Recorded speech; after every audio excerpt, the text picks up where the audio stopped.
Ողջույն, Նիկոլ Փաշինյանի իշխանության հետ կապվում են աղմկահարույց սկանդալներ։ Մշտապես մամուլը բացահայտումներ է անում, որոնք անաչառ դիտորդի աչքին հենց կոռուպցիայի վկայություն են, առնվազն կասկածներ, բայց իհարկե դրանք չեն ստանում իրավական գնահատական, ավելի ճիշտ, ինչ փաստ որ ներկայացվում է, դատախազությունն ասում է նորմալ է, խնդիր չկա։ Իհարկե թվում է անիֆով բյուջեի թալանի մասին տեղեկացվածներին անհնար է որևէ այլ բացահայտումներով զարմացնել, բայց պարզվում է կան ոչ պակաս սկանդալներ։ Օրերս Infocom-ը ուշագրավ բացահայտում արեց։ Կառավարությունը ավելի քան 200 ընկերությունների մաքսային արտոնություններ է շնորհել տարբեր ոլորտներում ներդրումներ կատարելու համար։ Թվում է նորմալ է, բայց նորմալ չէ այն, որ այդ ընկերությունների սեփականատերերը կամ նրանց փոխկապակցված անձինք միասին շուրջ 110 միլիոն դրամի նվիրատվություններ են արել ուշադրություն քաղաքացիական պայմանագիր կուսակցությանը եւ Փաշինյանի կնոջ ղեկավարած «Իմ քայլը» հիմնադրամին։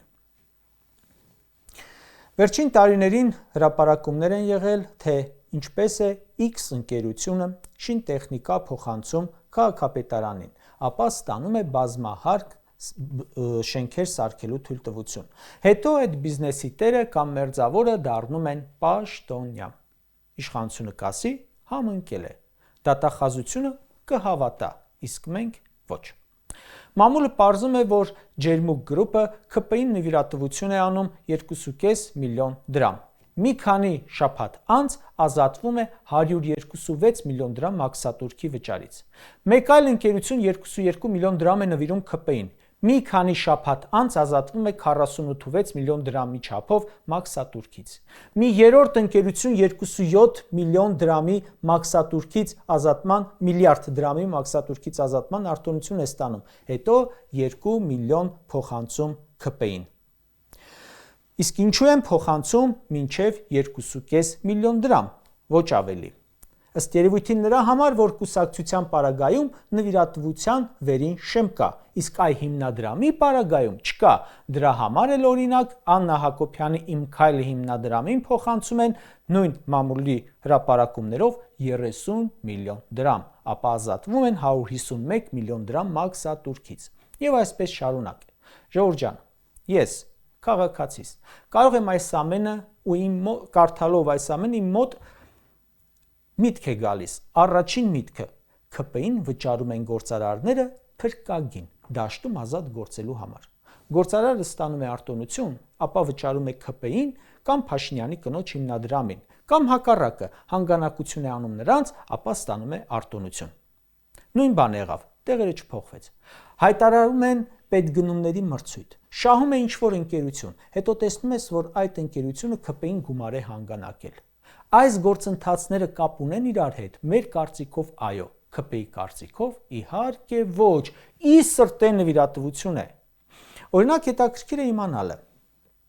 Քաղաքացիական պայմանագիրը մինչ իշխանություն վերցնելը ստացել է նման համատարած հանգանակություններ գործարարներից։ Եթե այդ կուսակցությունը չլիներ իշխանության, գործարարները նման վարքագիծ կդրսևորեին, վստահ եմ, որ ոչ։ Այս ընթացքում պարբերաբար գործարարներ են բողոքում, որ իրենց անհիմն տուգանում են, բավականին խոշոր գումարներ, հարցնում եմ, իսկ դուք հանգանակություն արել եք իշխանական հիմնադրամների, կուսակցությանը, ասում են ոչ, ասում եմ միգուցե գաղտնիքը հենց այդտեղ է։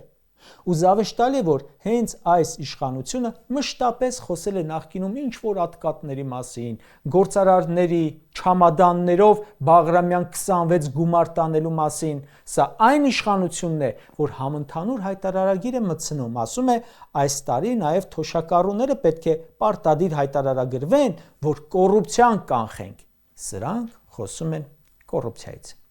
Գիտեք, այն գործարարը, որը այսօր ստիպված է լինում գումար փոխանցել իշխող կուսակցությանը, միգուցե նաև ստիպված է լինում իր աշխատողներին ուղարկել ինչ-որ կեղծ պատարակների, հետո իշխանության ներկայացուցչի հավաքներին, կրթական եւ այլ շոուներին, դուք բացառում եք, ես չէ։ Պատկերացնում եք, եթե մի այսպիսի կասկածելի փոխանցումներ լինեին ընդդիմադիր ուժերի շարքերում, հիմա քանի ձերբակալություններ կլինեին։ Այսօր ժողովուրդ ջան, քաղաքական հալածանքներ էին դարձյալ տեղի ունենում, էջմիածնում։ Ասում են հաղթանակ դաշինքի անդամները կոչ են արել ընտրել հաղթանակ դաշինքին։ Դրա համար ձերբակալում ենք։ Պատկերացնում եք,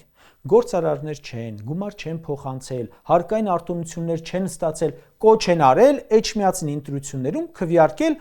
ոչ իշխանական ուժի օգտին։ Նրանք բանտարկվում են։ Դատախազությունը, քննչականը դրանից սարքել է քրգործի մատերիալ, իսկ այս թվարկածս Նիկոլի օգնական դատախազը երևի այս դեպքերը չի տեսել ու չի էլ տեսնի։ Սա միակ սկանդալը չէ, որ կապվում է ՔՊ-ի հետ։ 2024 թվականին իրար հետևից երկու կոռուպցիոն սկանդալ պայթեց, երկուսն էլ ՔՊ-ի մասին։ Հրապարակվեցին սկանդալային փաստեր, որ 2023 թվականի Երևանի ավականու ընտրությունների ժամանակ կազմակերպված դրամահավաքին ՔՊ-ն հանգանակել է 1.2 միլիոն դոլար խիստ կասկածելի միջոցներից։ Հետաքննող լրագրողները զանգել էին մինչև 2.5 միլիոն դրամ իբր հանգանակողներին ու պարզել, որ կամ խաբար չեն, կամ նրանց անունից գումար են փոխանցել, օգտագործելով նրանց անձնական տվյալները առանց իրենց իմացության եւ համաձայնության։